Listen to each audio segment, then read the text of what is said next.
हरि गोविन्द गोकुलनन्दन गोविन्द। शतमानं भवति शतायुः पुरुषः शतेन्द्रिय आयुष्येवेन्द्रिये प्रतिष्ठति। शतमानं भवति शतायुः पुरुषः शतेन्द्रिय आयुष्येवेन्द्रिये प्रतिष्ठति।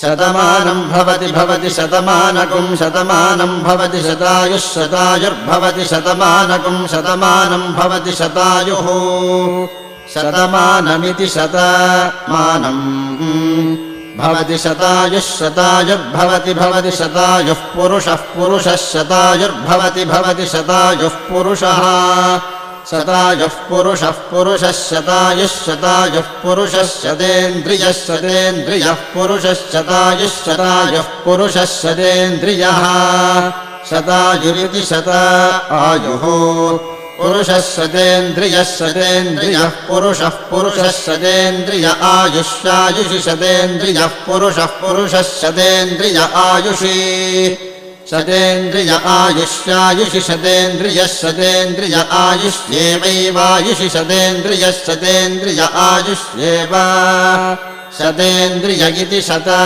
इन्द्रियः आयुष्येवैवायुष्यायुष्येवेन्द्रिय इन्द्रिय एवायुष्यायुष्